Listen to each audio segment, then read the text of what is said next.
Hare Krishna, we welcome all the devotees for today's session on the occasion of Gopashtami. So let's get started with the prayers. Nama Om Vishnu Padaya Krishna Prestaya Bhudale Srimate Bhakti Vedanta Swamin Nitinamine Namaste Saraswate Deve Gauravani Pracharine Nirvisesha Shunyavadi Bhasha Deshadarine Jai Shri Krishna Chaitanya Prabhu Nityananda Shri Advaita Gadadhara Shri Jivasadi Gaura Bhakta Vrinda Hare Krishna Krishna Krishna Hare Hare Hare Rama Rama Rama Hare Hare. Hare Krishna. Thank you everyone for joining us this evening. So today we'll discuss one of the very important verse from Srimad Bhagavatam 10th canto, and also it happens to be the day of Gopashtami, very auspicious day, one of the very important day, as Krishna is famous as Govind Gopal, that he takes care of the cows, he loves the cows. Namo Brahmana Devaya Go Brahmana Hidaya Jagadidaya Krishnaya Govindaya Namo Namaha. So Krishna loves the cows. So this is the day. But we'll come to that a little later. Before that, let us start a little bit something about a very important verse.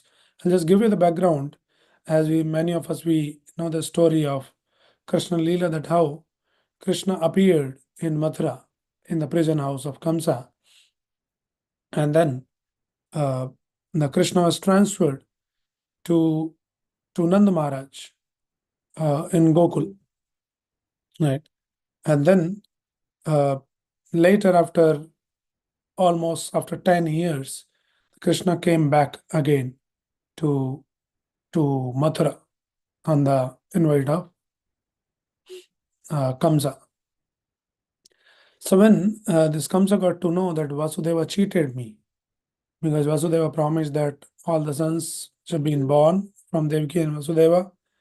Vasudeva promised that he will hand over, and he kept his promise. He handed over all the child and all the children born from Devaki.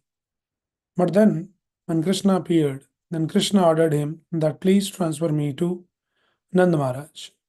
So Vasudevji did not keep his promise to Kamsa.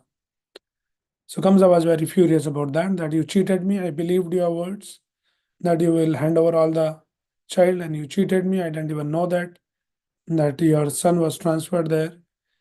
So he decided to kill him, to kill Vasudevji. But Vasudevji, though he gave the promise to Kamsa to hand over all the children born, but then when he received the instruction for Krishna himself, then that becomes more important. To keep Krishna's words as first priority, then following what Kamsa has to say. So in one sense, we see that Vasudeva was not a cheater, but when Krishna ordered Vasudevji, so then he transferred.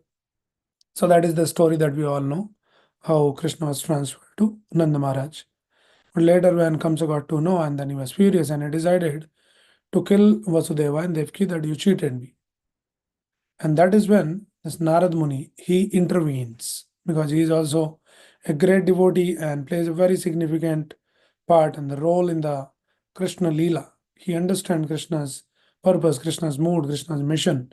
So intervened, and he says that Kamsa, you should not do this. If you try to kill this Vasudeva and Devaki, then this Krishna may run away, he may disappear. You will never be able to catch him. So it is important that you catch Krishna, first you get him here, and then you decide what you want to do. So then Kamsa was, he got convinced, and he says, oh yeah, that's a great idea.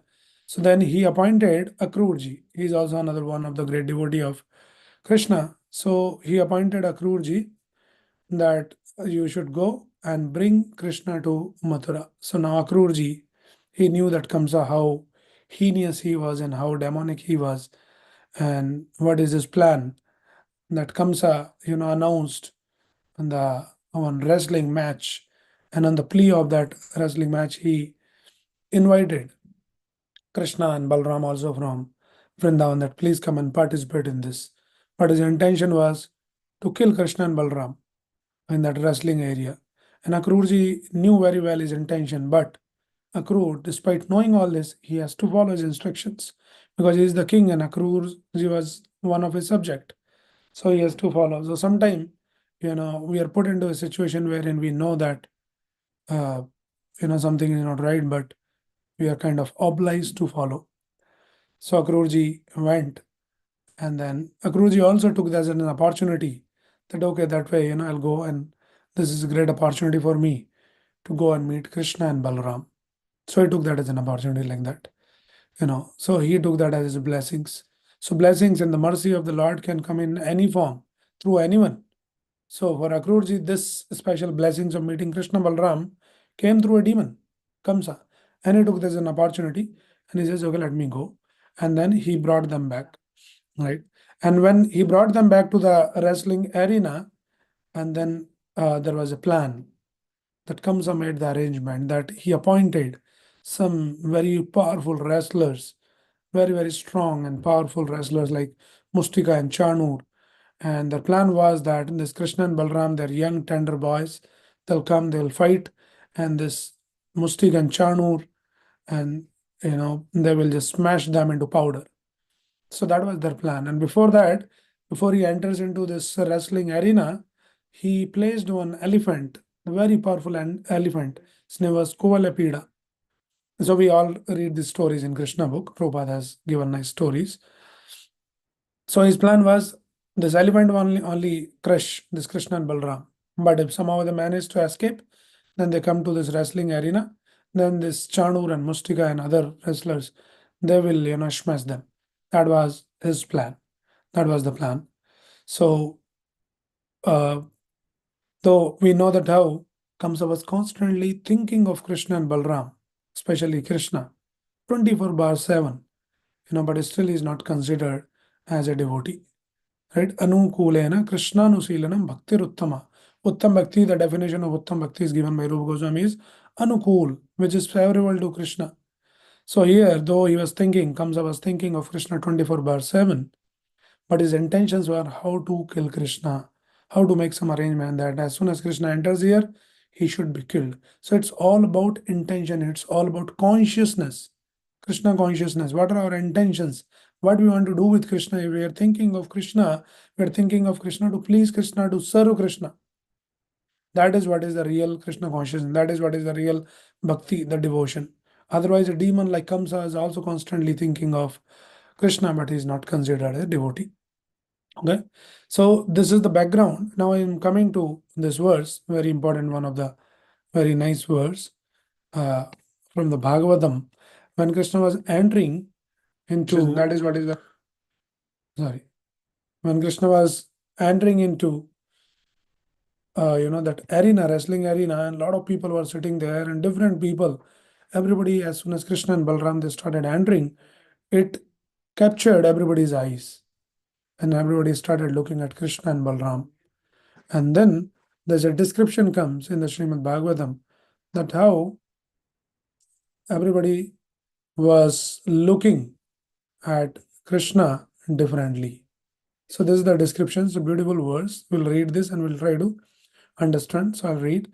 This is from the 10th canto of Srimad Bhagavatam in the 43rd chapter, text number 17, where it is explained, Mallana Mashaninam Narvara Strinam Smaramurtiman Gopanam Sujano Satam Shitibujam Sashta Swapitro Sishu Mrityur Bhojbader Virada Vidusham Tattvam Varam Yoginam Vrashninam Varadevate Vidito Rangam Gada Sagraja.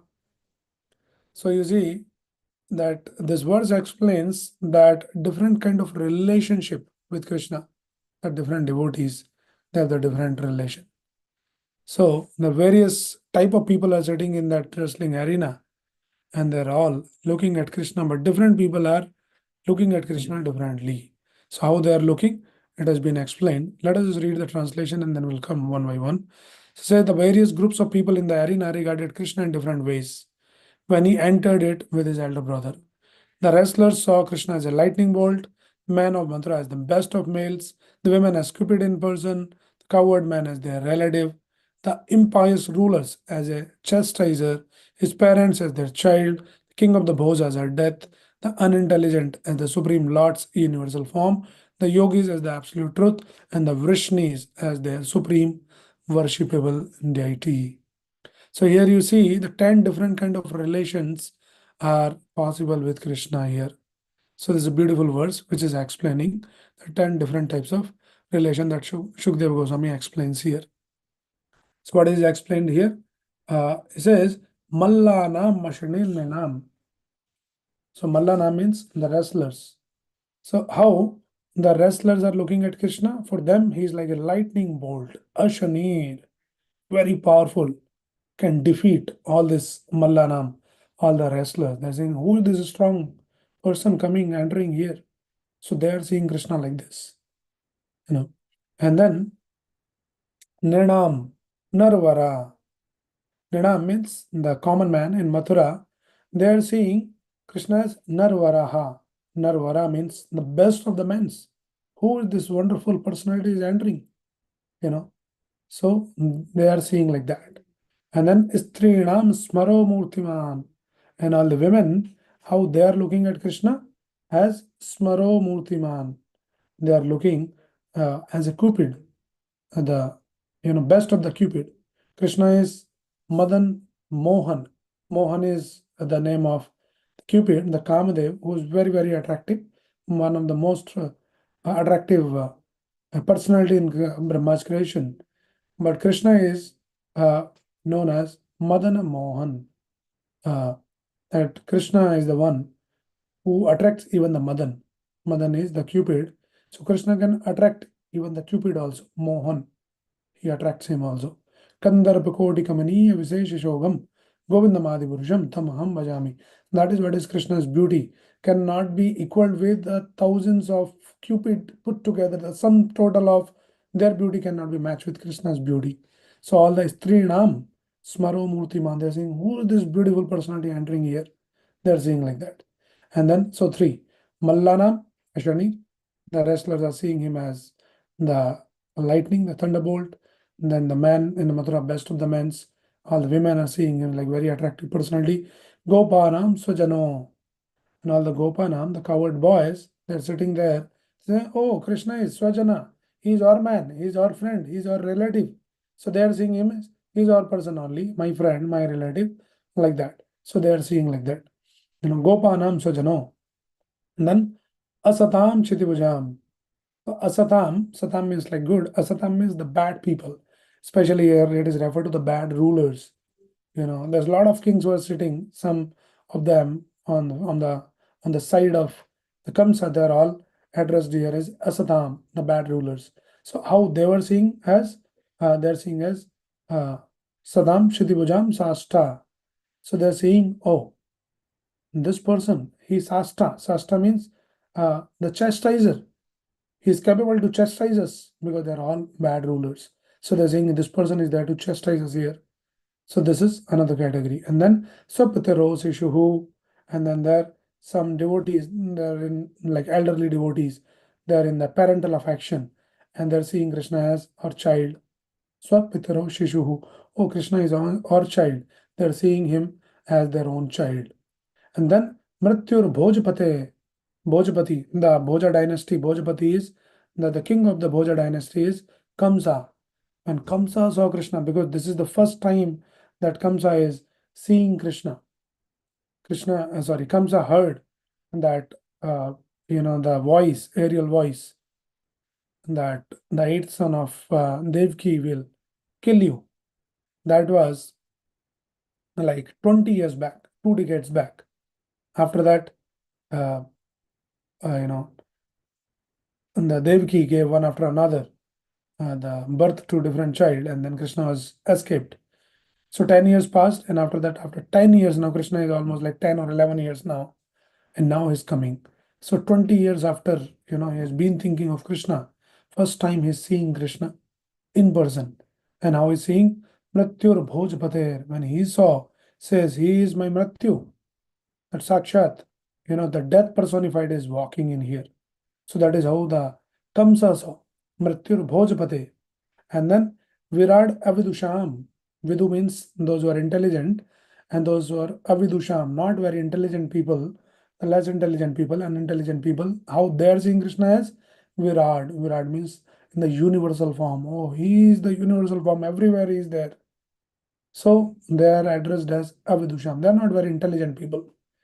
This universal form is not the actual and the real form of Krishna. But there are some unintelligent people, those who don't accept Krishna's personal form, Krishna's, the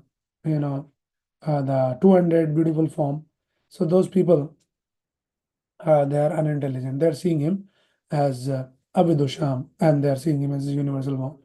Tattvam Param Yoginam, and all the yogis, how they are seeing, the yogis are seeing he is the Param Tattva. And then Vrishni Nam Paradevateti. And all the Vrishnis, the people from the Vrishni dynasty, they are seeing Krishna as Paradevta, that Krishna is our worshipable Lord. So, like that, Rangam Gada Sagrajaha. So, different personalities, they are seeing Krishna. You see, the different 10 types of different relations has been described here in this verse.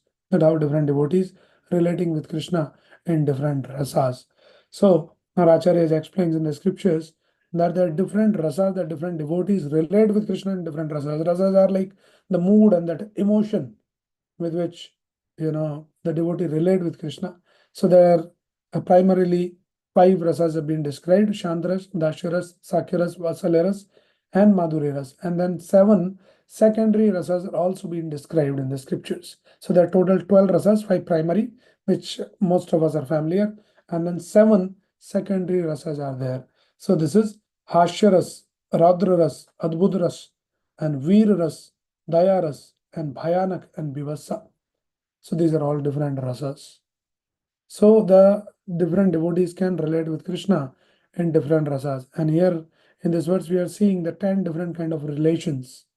And we'll try to see now that which relation is in which rasa. So we'll just spend few minutes here. Let us see this. Okay. So Mallanam Ashanir. So all the wrestlers, they're seeing Krishna as like a thunderbolt, like a lightning bolt. Right. So, what is this rasa? This rasa is like, oh, Krishna will come and fight with us and all that, and we'll fight with Krishna. They're seeing like that, powerful wrestler. So this is called Veer Ras. Veer Ras means the chivalry, the Veer, Veerta. So this is in that Veer Ras. Okay, and Nidam Naravara, the people in Mathura, they're seeing Krishna is the best among all the men. So this is called Vishmaya Ras. Vishmaya means, they're like kind of shocked by, they're like seeing him with great wonder, not shock, but with great wonder. Adbhuta Rasa also it is called Adbhuta Rasa or Vishmaya Rasa. So this is like, they're wondered by seeing, oh, Krishna, the great personality. Istri Nam Smararo Murtiman. And all the Stris, all the women's, they're seeing Krishna as very attractive. This is Madhurya Rasa. And then Gopanam Swajano. And all the coward boys, they're saying as Swajano. So this is, they're saying, oh, our friend, our relative. This is, combination of Sakya Rasa and Hashyaras, because the friends, and they always tease Krishna. Sometimes they play with Krishna, so they are in the Hashyaras also, and then they are in Sakyaras. And Asatam Siddhivajam Sashta, the chastiser, all these bad rulers, they are seeing. So this is called the Radra Rasa. They are fearful.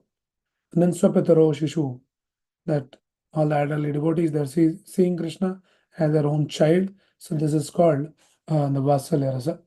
And then Bhojapati, the comes as seeing as the death personified. Like this is called Bhayanak Rasa. So Bhayanak means like he is Bhayanak means horror. He was horrified by seeing Krishna. So this is Bhayanak Rasa. And then Avidusam, and intelligent people are seeing him in universal form. Uh, this is more of like again Vivassa Rasa or wonder. And then Yoginam Param Tattva. All the yogis are seeing Krishna as Paratattva. This is Shantaras, and Vrishni is as Paradevata. This is, oh, he is our worshipable Lord. He is our Lord to worship. So this is called Dasya Rasa. So these are the different kind of rasas and different kind of relations has been described in this verse, in the beautiful verse, to understand that different kind of relations are possible with Krishnas, and this verse explains the various rasas. So now question comes, a lot more things can be discussed on this verse, but we are not getting into much details now. So the point from this verse to discuss is that Krishna is known as Akhil Rasamrita Sindhu. All kinds of rasas, all kinds of mallows, all kinds of relations are possible in personality of Krishna. He is Akhil Rasamrita Sindhu. That is what Krishna is. Now, question is, sometimes devotees ask that, Prabhuji, what rasa we should be in? Like, what kind of relation we should be in? Which rasa we should relate with Krishna, right? Somebody say, oh no, I like to be like a gopi in some Madhurya rasa or Vatsalya rasa and all of that, different kind of ideas. But we should understand carefully, as our acharyas teaches us, that for us, all the sadhakas, all the practicing devotees, for us, the recommended rasa is Dashya ras. Jiva rasa rupoy Nitya Krishna Das. That is what the Chaitanya Mahaprabhu has taught us. That we should try to be in the mood of that Krishna is my Lord and I am his servant. So that is the safest thing. We cannot artificially, prematurely try to enact in different rasa like a gopi or like a Mother Yashoda or something like that. But we should try to serve Krishna in that Dashava, that Krishna is the Supreme Lord, and all the different kind of rasas are possible as we are seeing here. So one of that rasa is here, which has been mentioned. This is called Gopanam Sujano. All the Gopas, the cowherd boys. We know that Vrindavan is all about, the cowherd community, the cowherd people, cowherd boys. So they are seeing Krishna as their friend, like he's also one of the cowherd boy, like that. So uh, this let us just spend some few minutes to understand this rasa, and also it is in connection with today's occasion on Gopashtami. Gopashtami, some of you are already familiar that this is the day when officially Krishna kind of got initiated, not a spiritual initiation, but initiated into taking care of the cows and the bulls.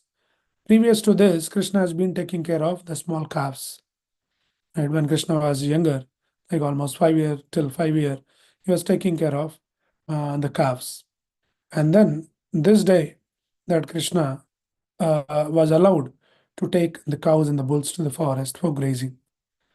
So when Krishna turned 6, and then there's a whole story. But on this day, on the Kartik month, Shukla Paksha and Ashtami Tithi, on this day when Krishna started taking the cows, and that became a big celebration in Vrindavan. And that is being commemorated as festival of Gopashtami. So beautiful festival where devotees, go and worship the Gomata, because cows are very, very dear to Krishna. Krishna is the protector of the cows and the Brahmanas, and Krishna loves cows so much that everything about Krishna is related to cows only. Krishna's name is Gopal, like he takes care of the cows. And also another name of Krishna is Govinda, the maintainer of the cows. And the place that he loves is Govardhan. So there also the cows comes in that name. And his own abode where Krishna resides, eternally, that is also Goloka Vrindavan, where Krishna is engaged in tending the Surbhira Vipale Andam, tending the cows. So the cows are very, very dear to Krishna, and that is why the devotees in Krishna consciousness movement, that we are all worshippers of the Gaumata. We also worship the cows. Why we worship? Because Krishna himself is the Supreme Lord. He himself worships the cows. He loves the cows. And when Krishna loves anything, then naturally devotees also loves the Gaumata.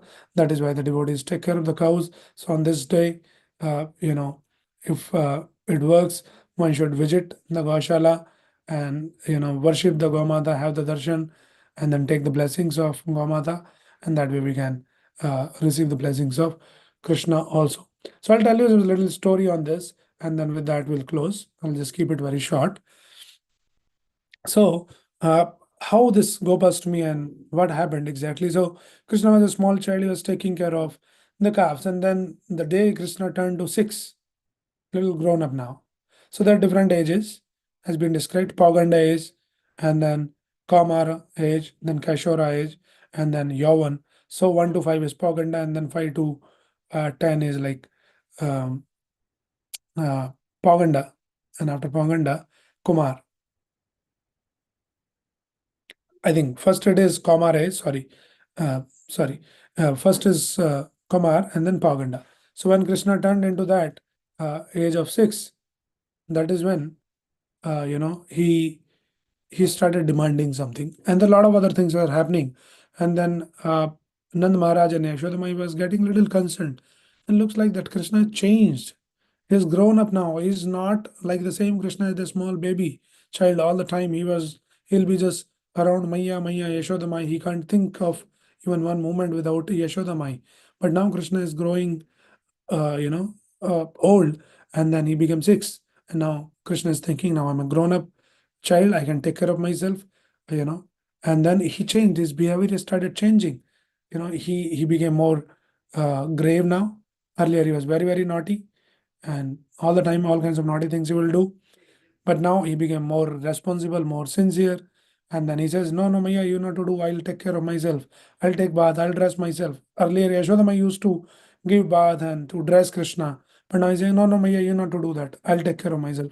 So Yashodama couldn't digest that. Hey, what is this happening? So she was talking to some other elderly ladies in the family that, I'm so concerned that this Krishna changed so much.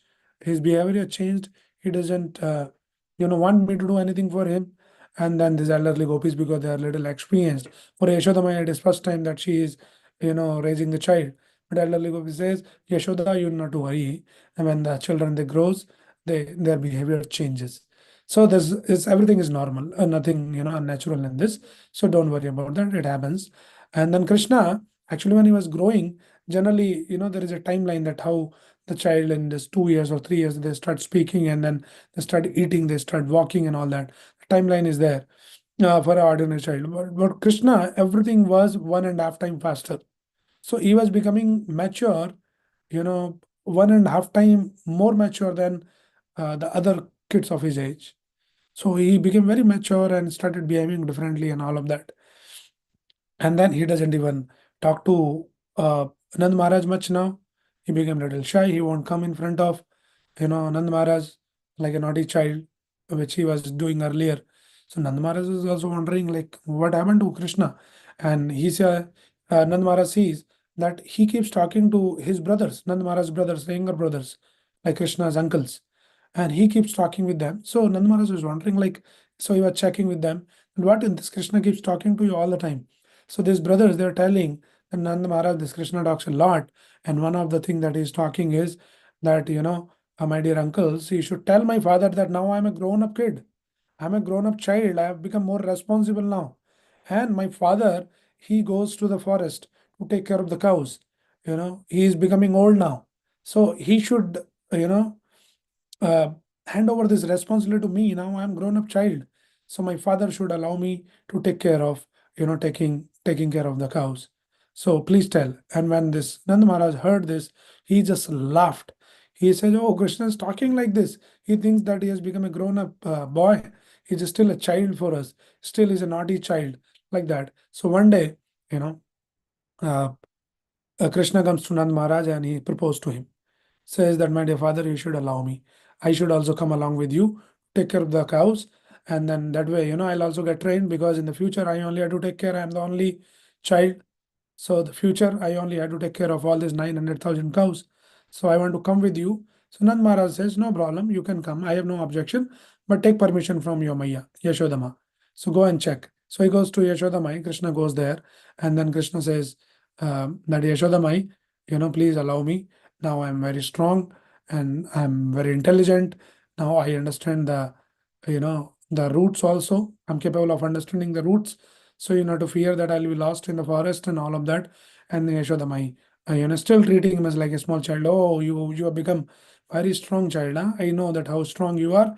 When you go to steal the butter in the neighbor's house, that time, because you can't even lift the butter pot, that is why you break them and then you eat the butter. That is how strong you have become. And like that, you know, she says, oh, you are saying that you are very intelligent. I know that. What kind of intelligence? When I ask you to come and eat the healthy food, that is when you go and steal the butter from others' house, you eat that butter, and also you eat the dirt, and that is how you intelligent that is how you are intelligent. So I understand your intelligence, and you are saying that you understand all the roots now. That I can agree. Yes, you understand all the roots, and you understand the route to enter into the heart of everyone. Here in Vrindavan, you practically enter into the heart of everyone. And like that, Yashodamai was not willing uh, Krishna to go. She was thinking, oh, Krishna is still a small child, and out of love and affection, she was not ready. She was thinking that, if Krishna goes away, then how would I see Krishna all the time? So she was also concerned. She was not, uh, ready to send Krishna. So that is the kind of conversation was going on, and Krishna was also trying in different ways. So our acharyas, the different acharyas in different books, they give the commentary and they identify the different reasons that why Krishna wanted to do this, that why he's asking that I want to go out to take the cows. So there are different reasons has been explained. So we'll just list out some of the reasons and try to understand. So one of the reason is the Acharya explains that Krishna remembers that, oh, I'm here for a mission, and I forgot my mission all these years. My mission is paritranaya sadhunam vinashaya cha duskritam, that I'm here. One of the mission is to destroy, to finish, to vanquish all these demonic forces. So if I continue to sit in the home with Yashoda Mai and she doesn't let me go away, then what is the possibility that I would ever able to achieve, my mission to killing all the demons? All the demons are sitting in the forest. So unless I get the chance to go to the forest, I'll not be able to achieve this. So that was the kind of situation that Krishna was in. Yashoda Mai, she was overprotected, overprotective. She won't let Krishna go even for a moment, out of her vision and supervision, like that. Even when Krishna was taking care of the calves, calves means he'll just go close by, not very far off in the forest. But in that also, Yashodamai made an arrangement when Krishna goes out, and just within the radius of like 1 or 2 kilometer, something like that. Yashodamai made an arrangement that she will go on the terrace of her house. She'll see, and from there she can see Krishna. So every like half an hour, 1 hour, she will just make the point. She'll, while working in the house, she will just go upstairs and then she say, okay, Krishna is safe, Krishna is okay, and like that. And when she is working, she'll appoint some other women. Hey, just keep looking, keep an eye on my Lala, my child, my Kanaya, my Krishna, that he is safe. So like that, not even for a single moment, she will let Krishna go out of her supervision. So Krishna was thinking, if that is the situation, where is the possibility that I'll be ever able be to kill the demons? This is not possible only. So that was the reason that Krishna was asking that I have to do something. So if I get the chance to go take care of the cows in the forest, then probably I can, achieve my mission like that.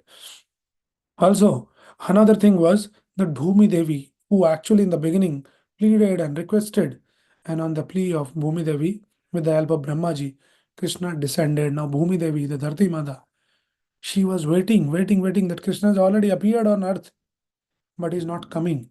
Of course, Krishna was, walking, but most of the time Yashodama will keep him in his lap, in her lap, right?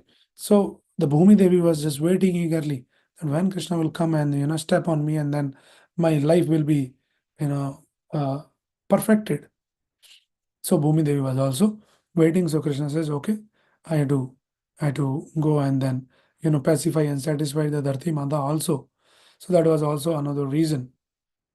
And one more reason that Acharya says is that Krishna wanted to spend some time with his own father, Nanda Maharaj. Because generally, what happens when the child is small? He's always with the mother. So Yashoda Mai got enough, time for Krishna to take care personally. All the time Krishna was in her lap and she will just take care of everything from bathing to feeding to everything. And Nand Maharaj will not get relatively that much time. So then Krishna knew, he's the Supreme Lord, he knew that, I have just few more years. And after a few years, I'll be gone away. I'll never back here in Vrindavan. So then I have very little time and I should also spend some time. I want to reciprocate with my father Nanda Maharaj. So whatever little time. So if I am allowed to go and take care of the cows, then I'll go with Nanda Maharaj, and then I can spend some time and, in reciprocation of Nanda Maharaj's love. So that is why Krishna also finding this opportunity when he goes. Actually, when Krishna used to go with Nanda Maharaj after Gopashtami, he will talk whole day and so many questions he'll ask, and Nanda Maharaj will be like, so overjoyed by, listening Krishna talks. Still, he'll talk like childish things, and he'll ask all 100 varieties of things. And Nanda Maharaj, at times, most of the time, he won't have the answers to all his questions. He will just laugh and laugh. And then finally, he'll fold his hand and he says, "My dear Lala, my dear Kanhaiya Krishna, please stop. How much you will talk? The never ending talks, and then he will just embrace him out of, that affection. So like that. So he wanted to give the time to Nanda Maharaj also. That is also another reason. One more reason that Acharya identifies, that everyone in Vrindavan, they loved Krishna to their heart's content. Practically everyone loved Krishna more than their own child, all the gopis and the gopas. But Krishna wanted to intensify that love in a different flavor. And that flavor is the flavor of separation, the rasa in Viraha rasa, you know. So Krishna wanted to intensify that rasa. So what happens is, when Krishna started going to take care of the cows, and whole day, as soon as Krishna goes, and these gopis from that moment start waiting for Krishna.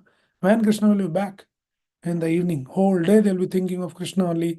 Oh, what Krishna will be doing in the forest? He'll be taking care of the cows. He walk barefoot. Hope he's safe. And like that, whole day they'll be just keep thinking, eagerly waiting for Krishna to come in the evening. And when Krishna comes in the evening, 900,000 cows. And then, we can imagine that those days there's no, this tar roads and all dust. So, this whole the cloud of dust will be raised in the sky, and then everyone, all the gopis and gopas in Vrindavan, they will know now Krishna is returning back, and they'll be just outside waiting for Krishna, and they'll see, amidst of that cloud of the dust, Krishna is emerging out, and that will give a lot of joy. But then they see, Krishna is not visible; he is looking very blur, because Krishna's face and the whole body is smeared with dust.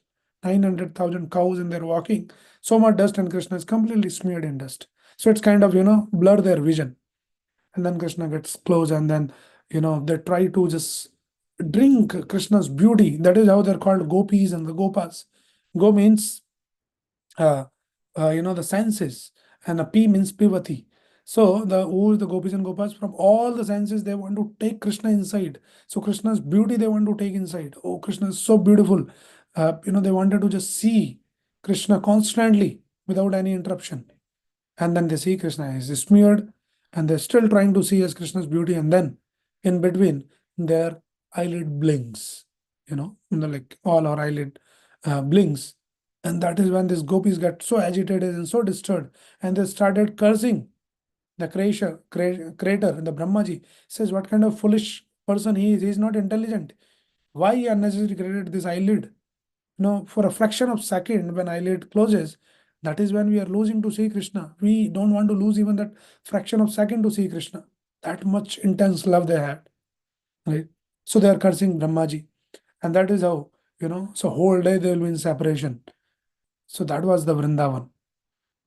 And once Krishna comes back and he goes in the house, then all the Gopas, his friends, now they are no more with Krishna. So as soon as sun sets, they kind of get separate from Krishna, all his friends, and they start to wait for moon to set.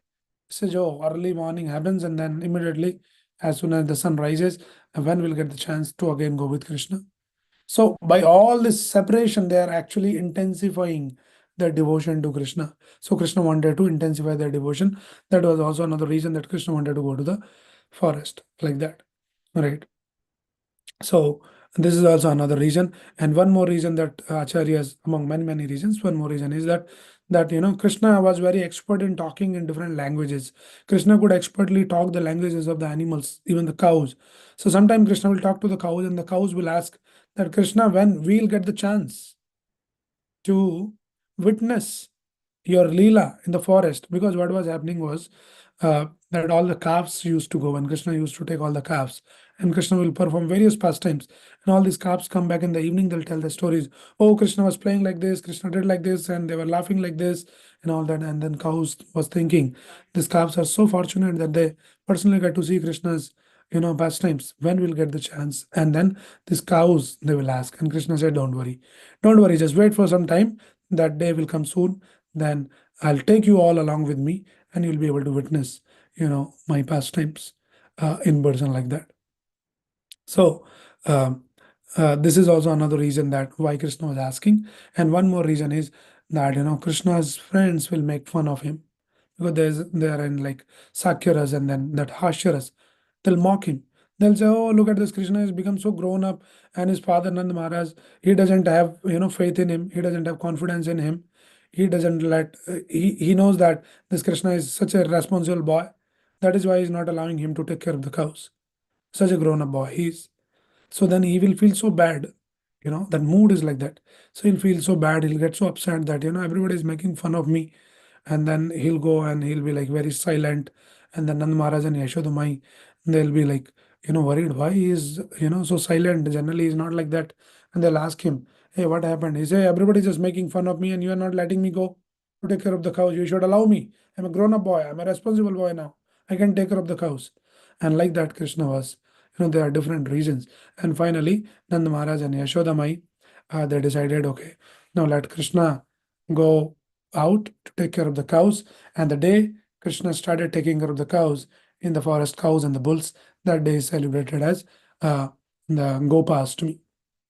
Right. So in this Gopashtami, we should pray to Krishna, who is a Gopal, maintainer of the cows, the Govind, the master of the senses. Gopal is also Go means the senses.